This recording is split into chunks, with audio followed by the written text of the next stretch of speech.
Good afternoon, everyone. This is Leah Carlisle, and I am along with Professor Robertson Hayward, would like to welcome you to today's session where we're going to focus in on AI and ChatGPT. We definitely count it a privilege that you all are joining with us today, and we hope that you will learn some valuable information that relate to sociology as well as economics. This event is being recorded, so we do ask that you keep your microphones muted and your cameras off during the presentation. Time will be allotted during the Q&A session at the end, so feel free to chime in then to have your voices heard. We will check the comment section occasionally in case there are any questions, but we'll definitely get to them at the end in case we're not able to incorporate them during this part of the presentation. So I want to begin by passing it off to my colleague, Professor Robertson Hayward, for her to talk about the dynamics of sociology with AI.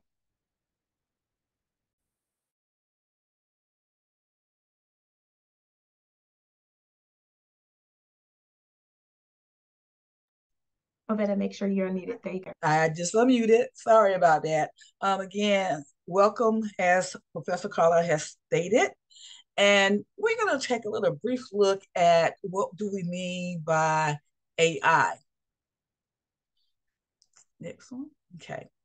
So you all can read, so I'm not going to read the whole thing to you, but we pretty much, and definitely you all born in the 21st century, AI has been in some sort of form a part of your life. Your cars, you go online, use Grammarly, you have Siri, Google, etc., etc. But what we're looking at now is how it's being infused in all areas of our lives, both professionally, recreationally, and educational wise. And so, as it stands here, is that AI is dedicated to creating intelligent machines that learn to work and react like humans.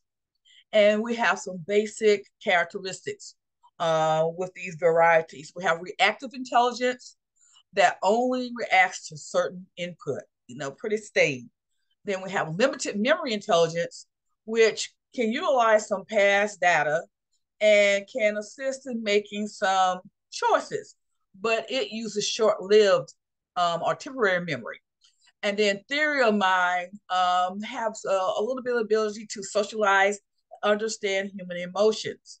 And then the last one, which is considered the Holy Grail, is one that it has a higher level of intelligence, sentience, that is ability to emote somewhat, and has a kind of basic understanding of emotions. If you've ever seen iRobot,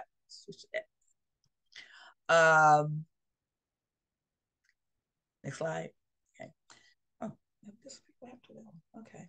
iRobot was a movie made with Will Smith, and in there, the main one of the main characters was Sonny, the robot that had human intelligence, and asked Will Smith when he winked his eye at one of the people in the room, what was that he did, and just emoted. But you can see up here on the screen, okay, on the screen that you see some graphical information.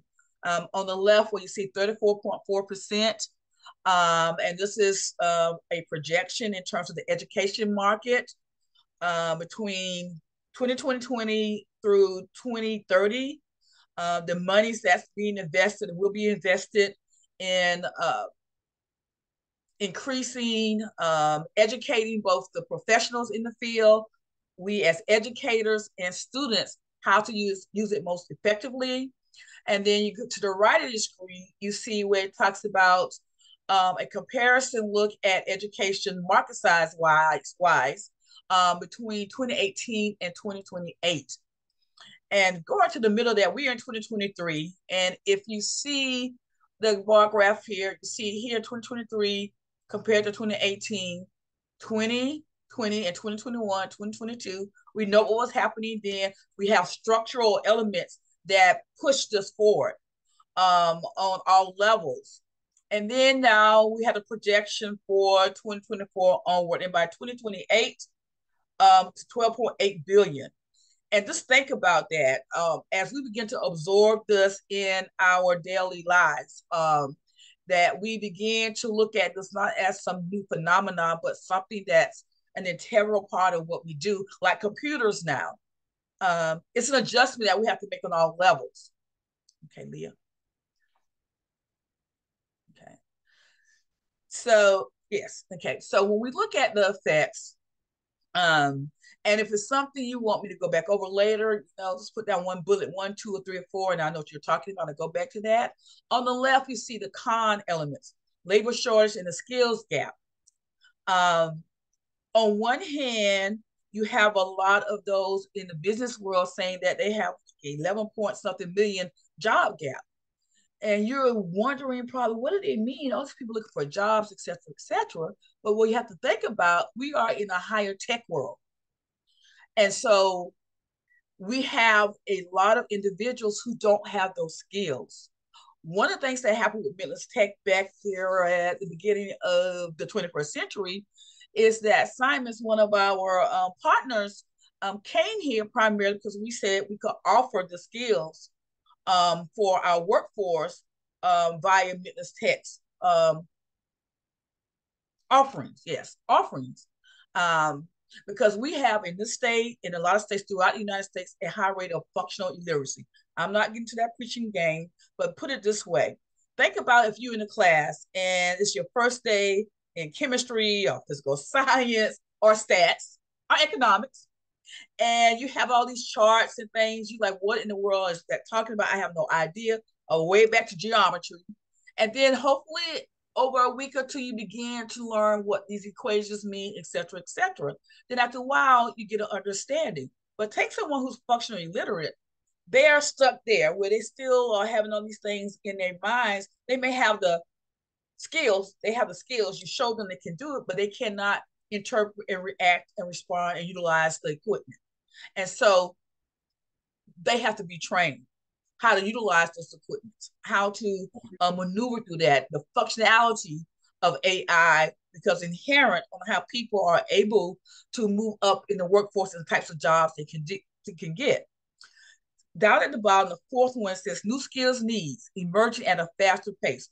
We know technology changes like this. It's lightning in the bottle, outside the bottle, and around the bottle. And that is what is happening now. And so that brings us to the educational component, over on the right, where it says pro, that the technological developments are reshaping the workplace, accelerating the pace of skills changes, and have created new opportunities for employers and others better interpret and manage skills, So let me stop there for a moment. I want you to think about those of you who may be working, those of you who may be in supervisor positions, some of the things that you get, like we get, about taking certification classes and like reading information. Education is ongoing, it's lifelong, and definitely in the 21st century. And it's not about reading the pages in the book. It's about learning how to utilize these tools effectively. How can they function for I as a worker, for the company, for the educational institutions? How can we make sure that you as students are prepared to enter the workforce of the 21st century? Okay.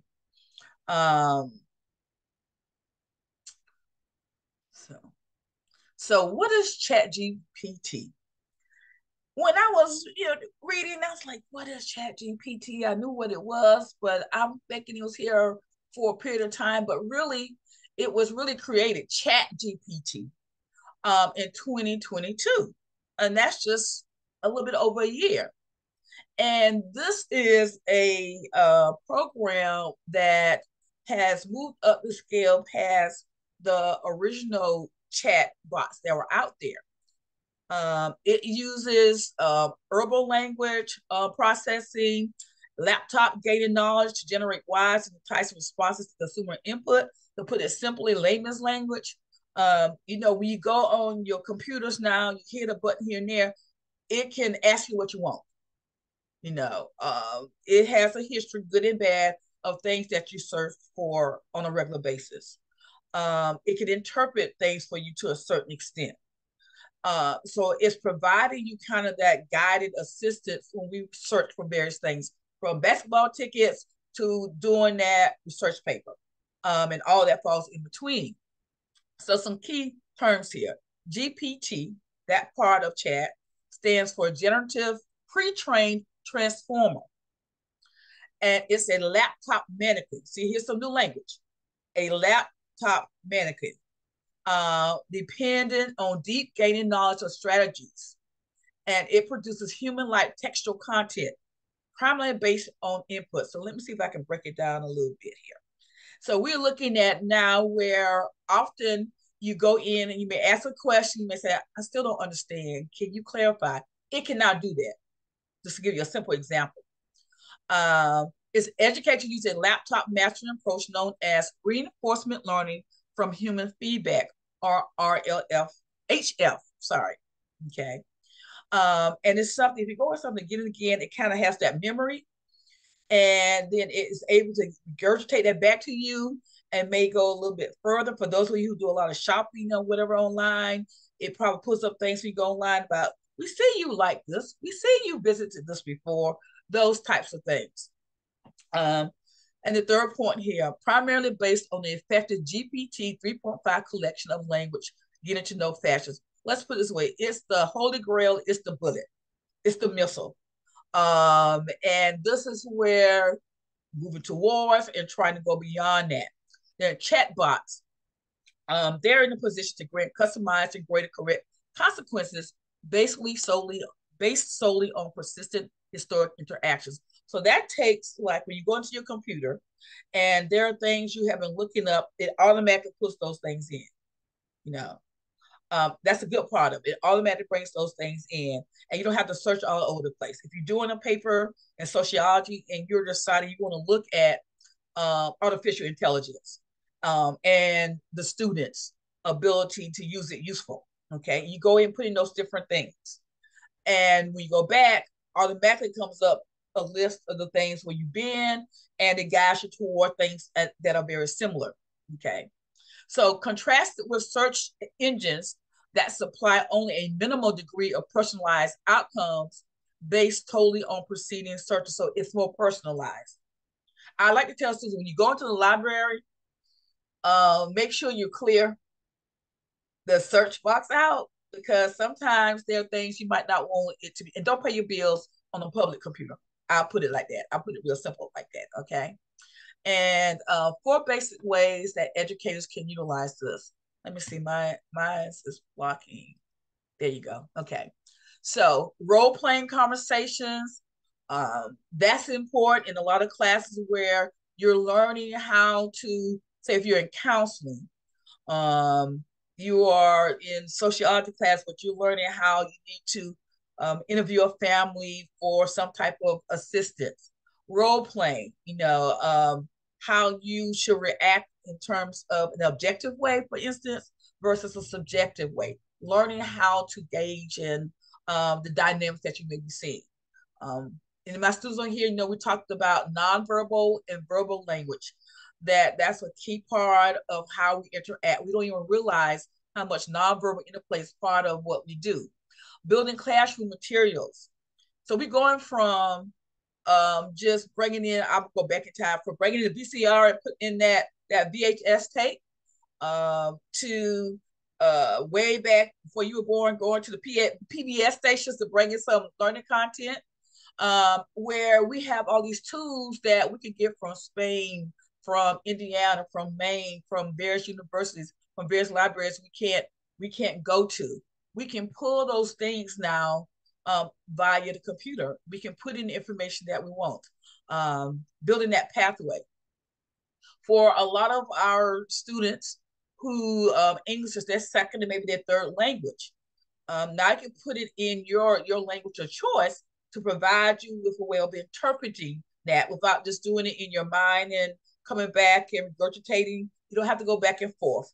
You can have it there in your language of origin. And lastly, you probably hear this a lot, not only in English class, but in a lot of critical thinking, how to look at things in terms of its layers. And so it can assist you all myself in doing that. Okay. So here's just the outline of looking at some of the things that it can do for you as a student. Generation new ideas. You get that paper or you get a project and you're told, well, these are the basic formats you need to follow, but your issue, um, you can create. I'm not going to give you an issue. You decide what topic or issues you want to look at. You may have some ideas, put that in there. It can give you feedback there. Help you solve problems. Um, Professor Carlisle can talk about it with economics, but in terms of she may give you an equation and tell you need to go and look at a GNP of a low, high, and middle income nation, for example, and pull in some different factors she may want you to address. Um, for myself and for yourself, generate practice questions. If you're studying, you don't have to make those note cards often anymore. You can utilize GPT for that. Summarize and paraphrase. One of the things I always like to stress here is that just like the old Cliff Notes, that ChatGPT is kind of like that. It's the technological version of the old Cliff Notes, where if you haven't really read the material, if you have no knowledge or idea about what it is, even though you may say, I need you to tell me information about the lifespan of people in India, Africa, Australia, Canada, and the United States. But you don't go in and explore some of the factors that contribute to the differences in mortality rates or lifespan rates. And you get that. And if you are in my class, I'm sure Professor Carlisle's class, I get to kind of know how my students phrase things. And so you're like, just give me something deeper. This is surface information. So those are things to keep in mind. And then writing emails and applications. Okay. So we're going to play the first clip that talks about how will education be impacted.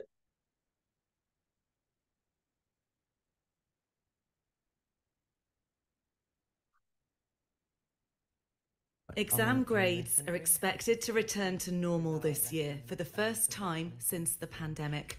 But something else has been spreading into classrooms that isn't going away. So I would particularly like to use it for my English work. AI, artificial intelligence tools, are increasingly being used by pupils who've gone online for help with their work. I use it a lot for online homework, revision tools, so if I need any additional support, maybe I don't want to ask my teacher or it's something that she can't give me, it is available like whenever I need it on like AI programs. I would say a large proportion of school children do use AI, especially for homework. This is the type of thing students can use AI for. It can write essays within a matter of seconds and save teachers time with lesson planning. There are benefits, but obvious concerns. There definitely needs to be government regulation, especially from a safeguarding point of view. What is appropriate use in the classroom? How can they learn from it? How can they get better understanding of concepts? But actually, what is cheating and what is good practice? And is there concern that pupils are using it to cheat? There is concern, absolutely, because teachers haven't been equipped with what they need in terms of pulling together that understanding. So they need that support so that they can spot it. 66% of teachers believe they're regularly receiving work written by AI. More than half want better training in it, and 31% want the government to introduce regulation to police its use. A government spokesperson told us artificial intelligence has the potential to transform education, and they've launched an online consultation on the benefits and risks. How to make the best use of rapidly advancing technology is a question for school leaders and politicians. Becky Johnson, Sky News.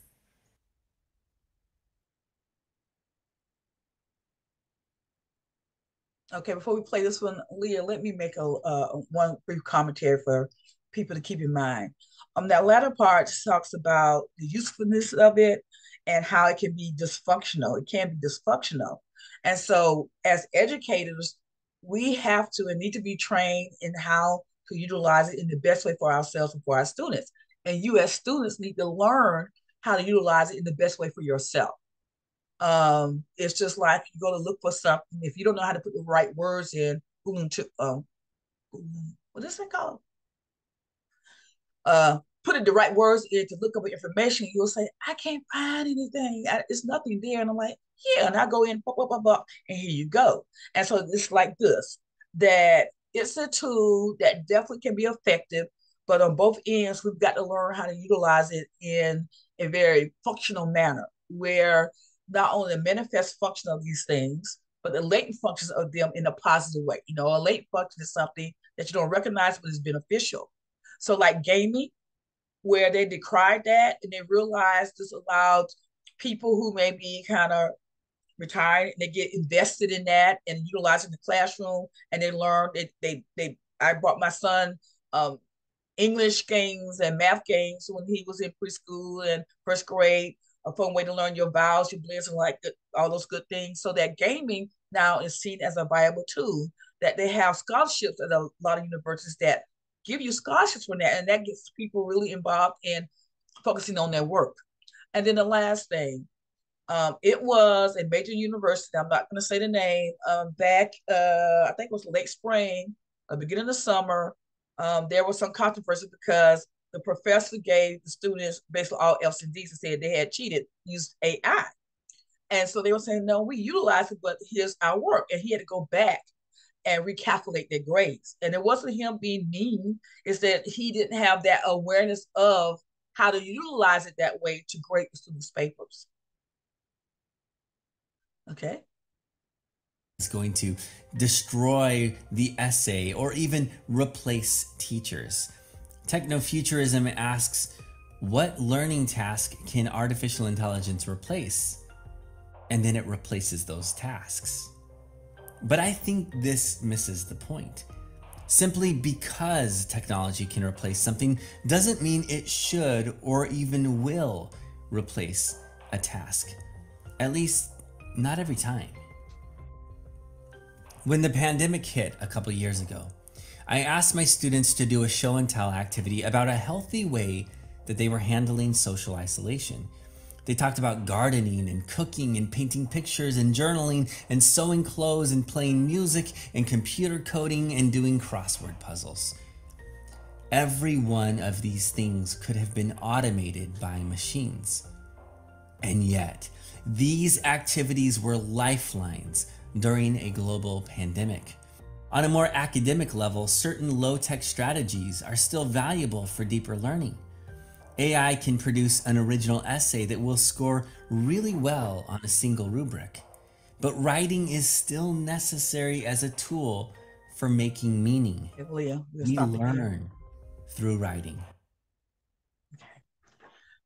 So it goes on to give different examples of a positive aspect of it on the student's end and the educator's end, and a negative aspect on both ends. And at the end of it, he goes in and talks about how we can use it in a viable way to make education not only more fun for students, but also for educators, to lessen some of the chores along with that process in studying, preparing, for educators in creating lessons that are innovative, creative, and keeps all of us interested in it.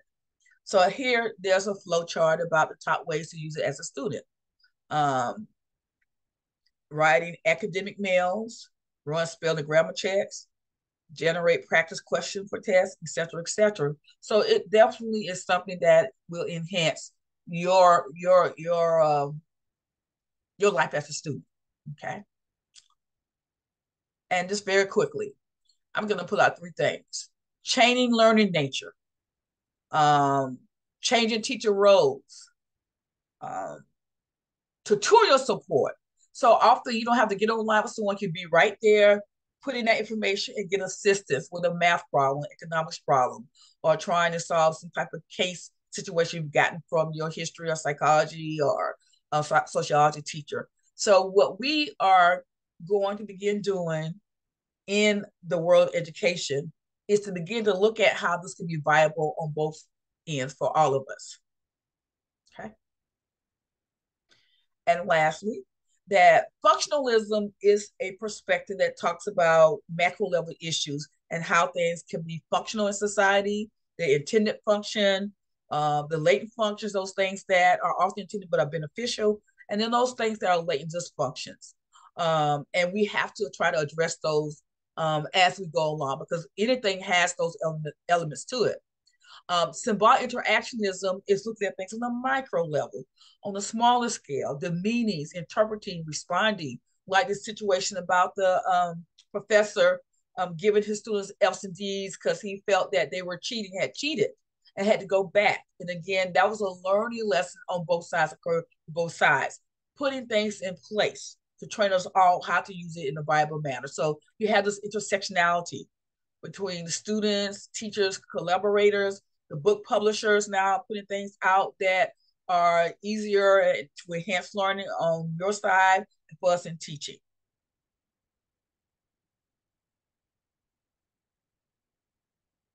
Okay. Thank you. Thank you, Avetta. As you can see, there's so many practical applications of what she mentioned from a sociology standpoint. And so now we're going to shift our presentation to really focus more on the economic side. And what you'll see is that there's a great deal of overlap from some of the things that my colleague has presented today and what we see from the economics standpoint. If you've taken an economics class or have a general understanding of economics, you know that growth and efficiency are key ideas or key goals within a particular analysis. So one of the common themes that we've seen with AI in general is that it's created more efficiency.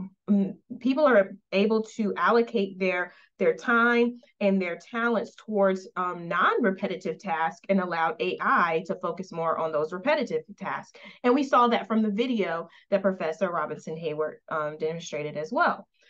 We're also seeing that it is becoming more incorporated with how businesses interact with their customers. And so that's helping them to build the jargon and build those memos, those communications, so that they can have a stronger relationship and even to a quicker response time to respond to some of the concerns that their customers have.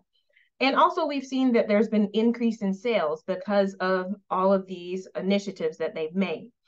And so if we dig a little deeper, some of the common ways that AI has been integrated is dealing with a lot of customer service type interactions, cybersecurity, as well as digital personal assistant, according to research from earlier this year. But what's interesting is that small businesses have an interesting dynamic as it pertains to the gains of using AI. From a study that was completed in 2021, 91% of the respondents found that they were more successful using AI integration. As a small business owner myself, I've began some of those research with using AI, and especially since I'm an entrepreneur and I'm the only one in the business, it definitely is helpful when you're able to pass off certain duties and free up that time to allocate towards other aspects of the business. So just like Professor Robinson Hayward mentioned, what do we use or do we not use? We're actually in the middle, but it's a matter of when do we use it and how do we use it? And so with this, what I thought too was interesting is that when I began to study some of the literature, I found it interesting that nothing was really focused in on, if there's this cost savings, are businesses more just using those savings to pour back into the business, or are they just using that just to keep their profit margins larger to pay employees or things of that nature? So I'm really interested in that key point, which hasn't really been researched. So that's an area of interest that I'll probably keep my eye on in the future. So let's expand out to more a global perspective. Overall, AI has helped with productivity. And so we've seen that increase. And as a result of that, GDP, which productivity is a component of that, we're seeing exponential growth in that and anticipated exponential growth as well going forward. For those of you that don't have much of an economic background, GDP stands for gross domestic product, and it measures our output or how much products and services we produce for a nation. So it makes perfect sense that when there's more productivity, we ultimately see that increase as well. And as noted from one of the previous slides, we're seeing the time reduction. Even when we saw one of the videos that my colleague showed, you know, people are able to get results back from AI within a matter of minutes or seconds. And so if you're talking about that cost saving time, we're able to generate or create systems, put them in place into organizations, which leads to further savings for managers and employees. And so when we think about that savings, now management particularly is able to focus more on other components of the business that can lead to long-term growth, such as innovation and product improvement, whereas that time would be more spent on the day-to-day repetitive tasks. So although there are some positive aspects of AI, there is a great threat. According to the research that was published in 2013, 47% of the US employment are at risk of job automation. And of course, that is continuing to grow as we're seeing different versions or different applications of AI within our businesses and even in the home structure. So this is why we truly encourage students, even outside of the AI threat, to make sure you have transferable job skills. What are you bringing to the table that maybe cannot be replicated through other processes? Of course, by having that human touch and understanding different dynamics is really important. Or maybe too, maybe your benefit of being in the business is you have an understanding of AI, so you can use that to incorporate and help you to become more productive in whatever field that you're interested in. So although there are some threats, this does not mean that this is going to totally eliminate certain aspects, because think about it. What if there's a glitch? What if the system goes down? We still need people to be able to still fulfill those job duties. And that's where the danger lies, when people 100 or businesses 100% depend on these systems and there's no learning of the root fundamental aspects as well. So if we begin to look at this deeper, we can see a number of different areas of where AI is used in different businesses. I'm only going to highlight a couple of them. Many of you may be shocked that recruitment and hiring does use this as a tool. In many cases, when you're submitting your application, particularly if it's a larger business, they will ensure to put your application in through a particular portal. But what they use is AI to sort out and pre-sort whoever those applicants are. So sometimes not even using the right keywords can mean that you will move on to the next level or not. So even too, I think I've experienced this throughout the week as I was preparing for the presentation, chatbots. And many times when we go to websites for different businesses that we frequently use, many times when you go on their first page, it'll automatically say, "Can I help you?" That's an AI system that's already preloaded with different solutions to the problems that many consumers come to them with. And even too, when we think about this, we see that AI is used to help to predict the trends in the market, and also it's used to help with email marketing as well. So let's see what the differences are as we look at the different functions or areas of business. What we've noticed is there's been benefits which lead to increased revenue, and also there's been cost savings when we look at various areas. And some have had more success than others because AI has a different ability to help different areas. I wanted to point out in particular a couple of areas on this slide. And one of those is, if we look at the human resource, as I mentioned, it was used for making sure to vet out applicants. And so that's one item where we can definitely see how some of that is causing that to have a higher level. But even marketing has a pretty high rate. If we look on this side in the bluish color, this is showing you how it's increased their revenues, whereas on this side over here, we're seeing how it has decreased the cost for that particular business structure. And I thought it was interesting as I was preparing for today's presentation, I was noting how AI is being utilized even with, you can integrate certain items with Instagram, and even Adobe has an AI function. And I thought it was interesting, and it's probably being used heavily in the marketing field because they can alter what those images look like. So, whereas companies before had to take their models or whoever's going to be in that photo shoot or video. They had to physically take them places. Now they can almost create the visual that they want for whatever they're promoting. And so it can lead to some different impacts because, is that being honest with the consumer? Is it not? So it can bring about different dynamics depending on what the producer is trying to display. And before we move on to the next slide, I wanted to show you one other area, which we see here is product and service development. And we can see they have huge gains in revenue because of that. Because of course, when some of these systems are put in place, more monies are being able to, they're being able to increase their revenue potential. And so it's been a great win. And this is really also showing you that depending on which area you either have more or less opportunities to use AI effectively. But one of the things that I think is very challenging is that some people think that this AI should just be used as a one-size-fits-all model. You leave it, you integrate it, and that's where some of the challenges come in. If you're not periodically checking that system, updating it, or modifying, then that could really lead to some challenges, not only in potential earnings, but even your costs. Because what if you have a chatbot, but you never update it? Then you're giving your customers information that's from data or systems from a year ago or 6 months ago, and that can be detrimental to the business.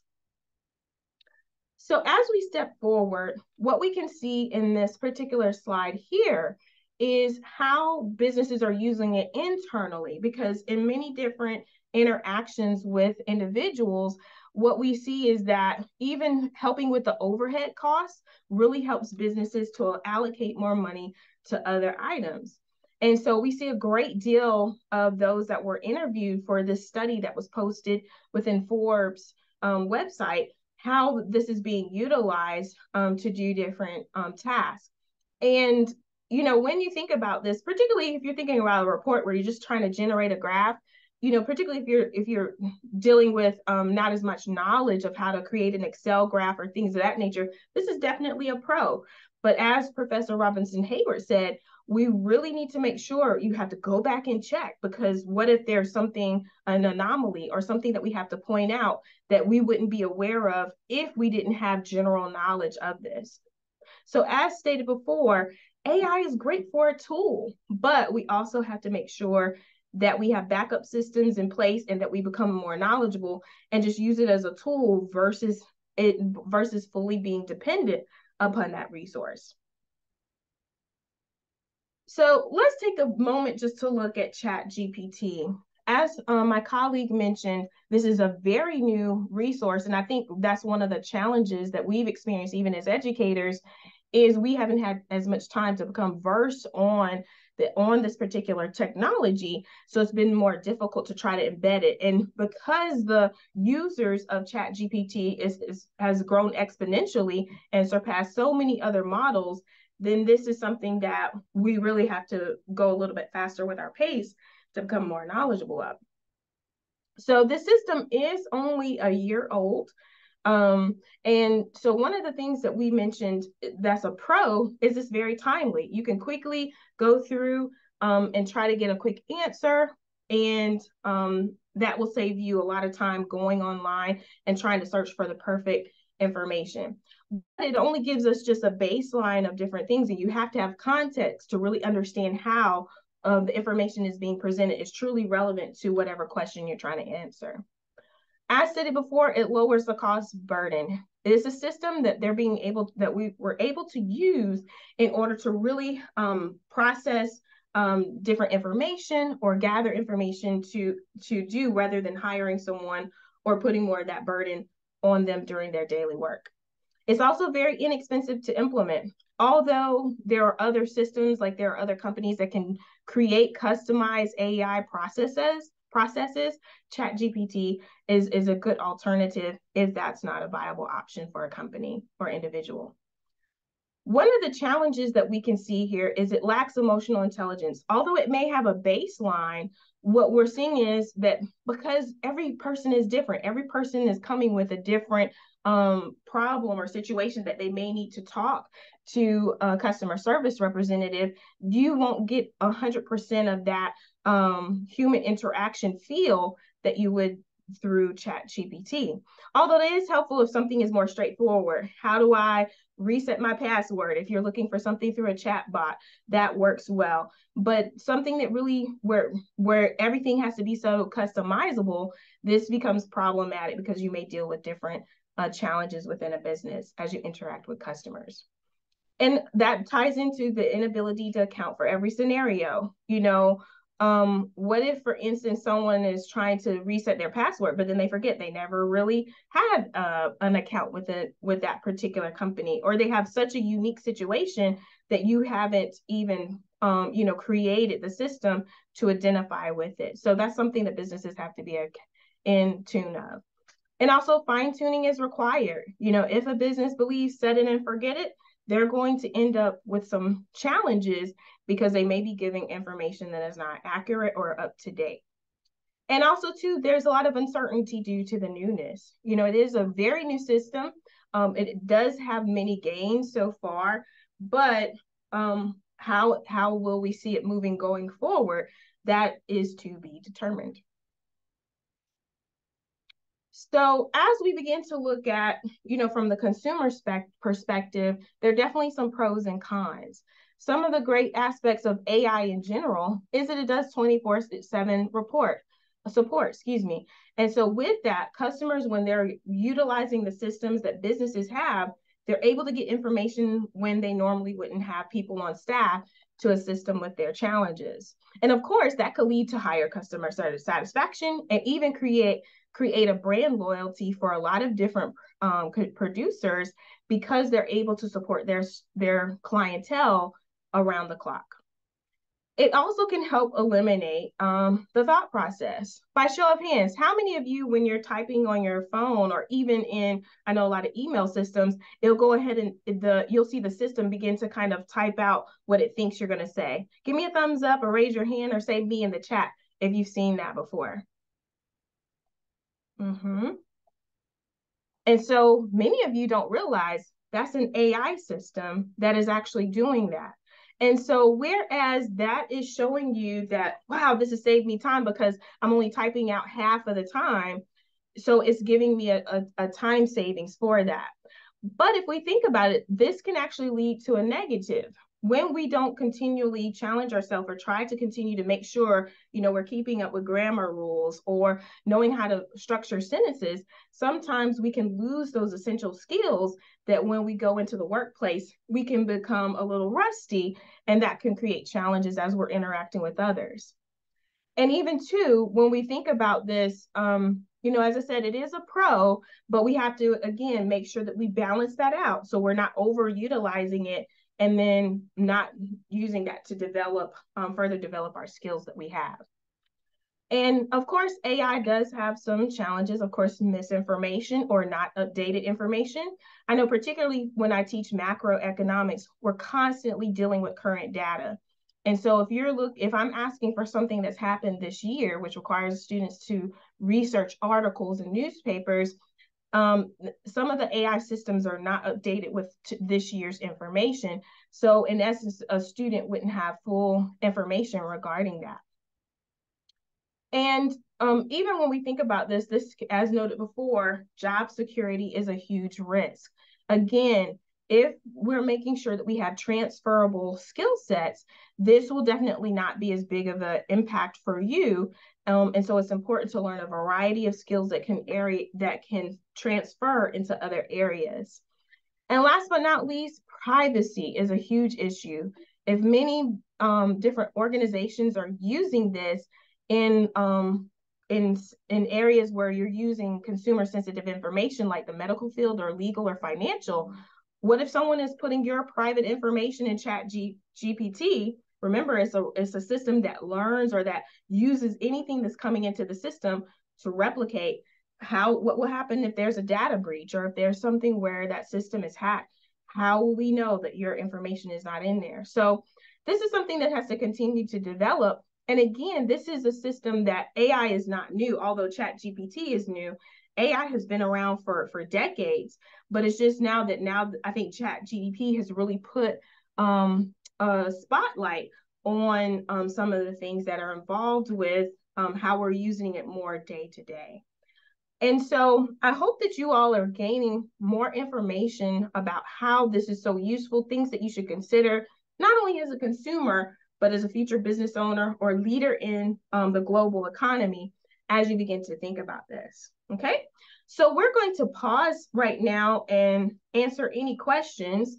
And I also want to make sure that for those of you that are attending for extra credit, I want to make sure that to post the sign-in sheet. So I'm posting the link there at this time. So if you're signing in for extra credit, just make sure that you sign that form now, and we'll share that with the instructors who are using that in their classrooms.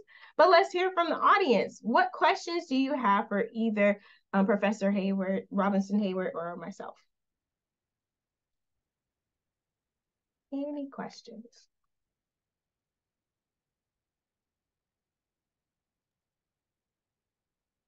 Did we do such a good job? We left you speechless. And it's so much information. It was hard to pare down all of what we discovered. And like we said, ChatGPT is such a okay, here's a question. Go ahead. You want to do this one, Avetta? Start this one. Well, I'll start it off.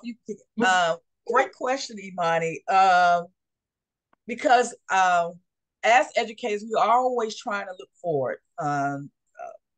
Myself and Professor Carla have done a lot of things for the last about 2.5 years for social media influence, different topics.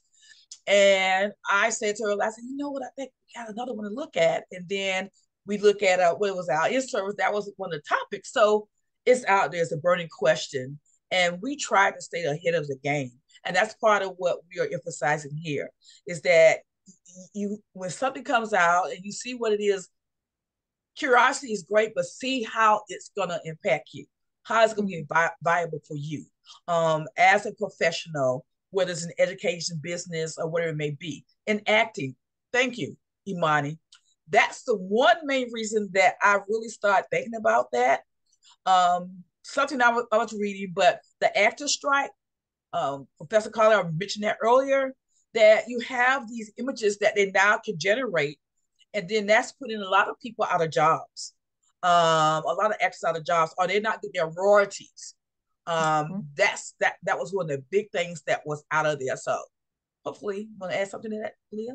Yeah, sure. And I'm glad you mentioned the SAG, because I had it in my notes, but I must have slid over those comments. But one thing is that many times when we're seeing a topic, I think a lot of students don't really realize how relatable it is or why it's relevant. We just see it happening in another area, whether it be another area of town or a different state or a different country.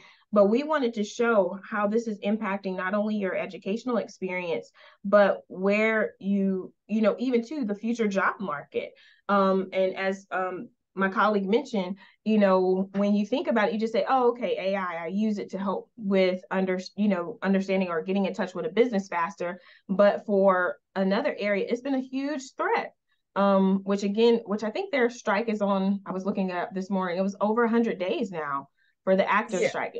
And so think about it. How many of you watch, regularly, whether it be like Netflix or cable? Raise your hand if you watch TV shows. I'm a YouTube fan personally, but give me a thumbs up or raise your hand if if you love certain shows on whether it be Netflix or anything. Yeah, Hulu.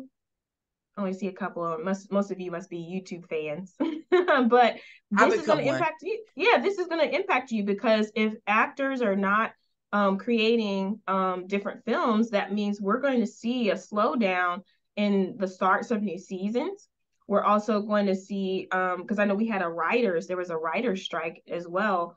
And so we don't think about it until we're waiting. Well, when's the new season going to come on? Well, now it's going to be delayed because now we don't have that area of the economy that's active there. Leah, someone, I forgot, asked a question. Okay, Diamond. Which student was it designed for? Because I am a psychology student and I never knew about the AI system until attending the Zoom meeting. You want to start that? Sure.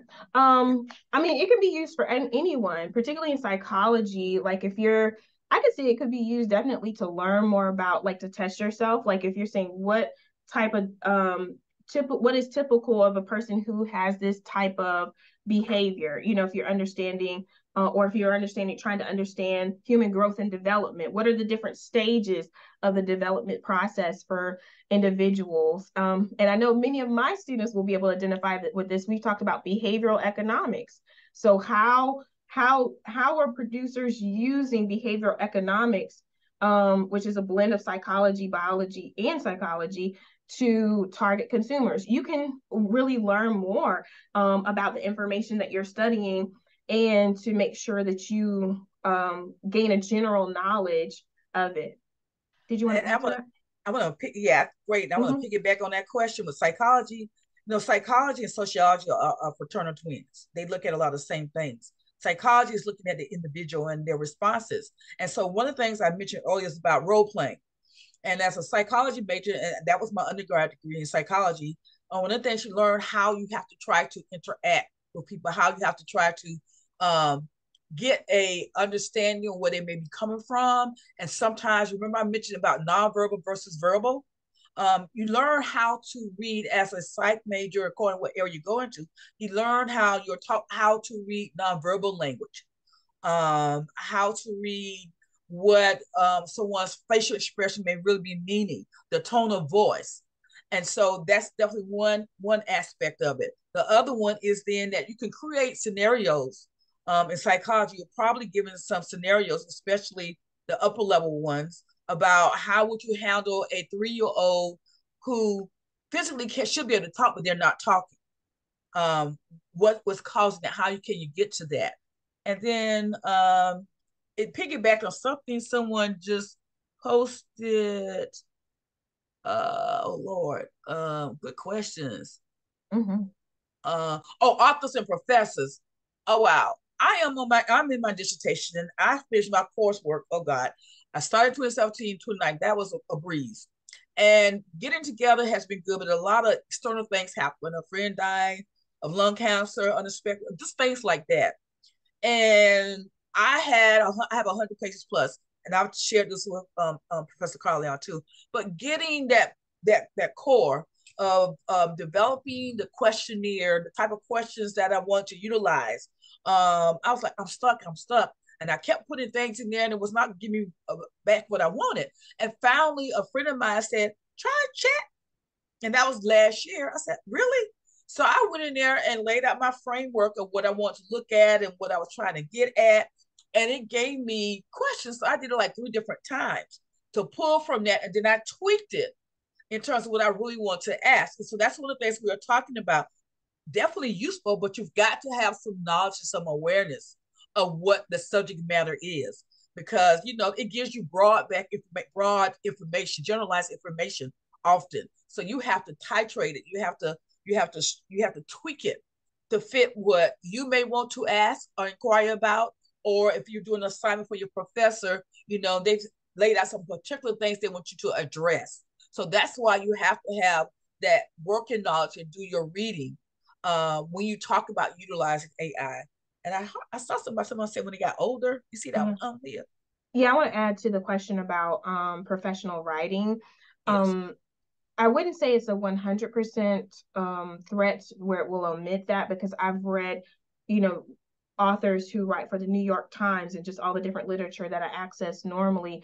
And yes, ChatGPT can simulate writing, but there's still a different component that you can't capture with the natural human voice, because most writers have a certain flow, and that really can't be recycled or replicated. There is actually simulation on, I can't remember if I saw it on YouTube or another system, where they gave ChatGPT like 5 words, and then they said, create a story using that. And they created a story, but would that really still be the author's voice? So that's a question where it would create some challenges of really captivating the audience the way that wouldn't be consistent with your other writing. So it could be a little problematic. Yeah, the end of that last one was 9 minutes. I didn't want to go that far. They gave 3 or 4 different scenarios and said if a 12-year-old would write it, how would it sound, blah, blah, blah, and gave different ways. And then they added different caveats to it. to show the difference. Mm-hmm. Awesome. And someone was asking here about the food industry. Do you think it would completely take over? There are some areas where it can help with food service. It could possibly use to help with training. Maybe if they want to do more of the training aspect, which could lead to more efficiency or effectiveness, especially in the way that fast food is run. It's such a fast-paced environment. Trying to set aside someone for training, that would be a little bit difficult to do. But again, that's still going to be the element of human interaction. I know that when I go out, whether it be to retail or restaurants, it's just a different experience when you have someone in front of you versus more of an AI controlled system. Did you want to add to that one? Oh, I'm with you. You think about, you say, oh, I'm getting tired of this takeout. You know, it's tasting the same versus you or your mom who are putting that special touch on it, that little piece of something that sometimes is missing. And so I think that's why businesses, if they're going to use AI in any format, whether it's AI or ChatGPT, they really have to know where the challenges are in their business and focus in on just certain sections, but then also to making sure to go back, analyze, and also reevaluate if it's going to be a viable system, no matter what they're focused in on. That's a good question, though. One thought. You remember about 15 years ago, you go and it was all electronic, blah, blah, blah. And then after a point, it's like, I need someone who I can ask a question because it's not understanding what I'm trying to ask because I don't know how to articulate. So I need someone who can tell me, clarify if I'm asking in the right way, if you follow what I'm saying, Leah. That they learned that, and that now they'll call up and say, do you need to speak with a customer service rep or use our online system, recognizing some of those aspects that came into play. Ooh, this is getting okay. Somebody, you were going to look at the one about job qualifications and applications. Okay. That's a good question. Job, then Professor Kimmel had a question. That's great. Yeah, did you see the one from Tawan Wanda, I think it was. Yeah. Oh, where? Oh, okay. I learned by job application. It's a keyboard part of.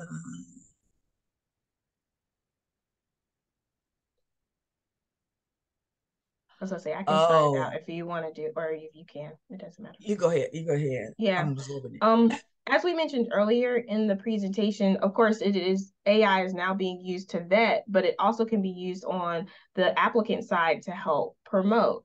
And so if you're looking at it, probably the best way to go about this are what are some key words I need to include in my resume? You're not fabricating anything, but sometimes just beefing up your language or knowing how to use the jargon that's common in your particular area of interest, that can get the eyes of the individual that's the hiring manager more so than maybe if you're not as versed on what is the right one. But although we do have, resources here on campus that can help you develop that as well, this is just another tool that can help you develop a strong resume because if you use that in conjunction with whatever employment services that are at MTC, that can really help make sure that you're getting the eye of the hiring manager. Yeah, and I saw a video that dealt with it, but it was like 59 minutes, so I left that alone. I looked at about 10 minutes of it, but they talk about that particular thing she asked that question about. They have some kind of white out or something that happens if a person tries to utilize AI totally, and it filters out actual language and the AI language, but it's 59 minutes, so I have to look at it another time. But yes, that is something that has come up. Yes, great question. Taking TJs? Yeah. Professor Kimmel was asking about will there be a higher risk for administrative type work or also legal, paralegal? And yeah, that I would say it could help to improve where they can spend more time. Like for instance, if you don't know what law is specifically for this particular one, that would save them from having to go look up that specifically, or they could just go quickly and verify. And so that's a good way how it can be an aid with that. But of course, as things, and of course, this being in our political science arena, that, you know, as laws change or things are updated, if that system is not updated, then that could be the challenge there. And of course, with dealing with the interpretation of the law, that's where we still need that human capital to focus in on that. And you did ask about administrative work. Yes, it could risk that. But sometimes I know, even with dealing with administrative assistants, you know, what if you make a typo and put it in and then it creates it, but then that system doesn't know, hey, I think this looks abnormal to, you know, what if you wanted to order, you know, 30 widgets and you meant to do 3, you know, and that secretary would catch that. Whereas we wouldn't see that. They're like, okay, they just want 30, you know. So I think that it could still be a tool, but you run the risk of what happens when there's a flaw, when there's a misstep, when there's a human error or update, then it could create a challenge. Did you have something else, Avetta? Just adding to that again, that long film, they mentioned some of that, and that here goes again, where continue to educate and certify yourself. So let's put it this way, you got the lazy assistant who just does the bare minimum, uses the tool to try to do everything, but they're not really learning on the job. If something comes up, they don't know how to handle it. Then the one that continues is engaging, learning, reading, going to classes that are offered. That's the simplest way to try to explain that, because in all of it, it's like the professor who didn't want to learn how to use email systems. We had some people retiring because of that. They just like, okay, I'm still going to use this so as I put information out there. And it's the same thing with administrative assistants and those paralegals and the like. It comes back, you've got to use the brain that you're given to keep up with the new tools, but you also have to utilize those things that you have as a human being that definitely not right now, that computer does not have. It would not have nuances that come into play. Something comes up at the last minute and you say, let's say I'm giving the assistant something, and they know, oh, you forgot to put da-da-da. You remember that was necessary. Computer, like Professor Carlisle said, may not catch that. I got a letter back a week and a half after I sent it out because the stamp was over a little part of the address, but the rest of the stuff was there. It sent it back, saying cannot send to sender. I mean, just little small things that are really key and crucial. Yeah, and it looks like this is a hot topic, so we definitely want to continue this conversation, and we really, really enjoy spending time with you all. Again, if you haven't signed the sign-in sheet, please make sure you do so we can share this information with your instructor that you're attending on behalf of. And of course, if you want to continue the conversation, our information is listed here. Many of you all are enrolled in our classes, so depending on the interest, we may revisit this again in a different way in the spring semester, but it will have something to do with social media. Here are our references, just in case anyone is interested in knowing where we source our information from. And again, thank you so much for attending, and we hope that you enjoyed our session on today. Great questions, everyone. Thank you, thank you, thank you.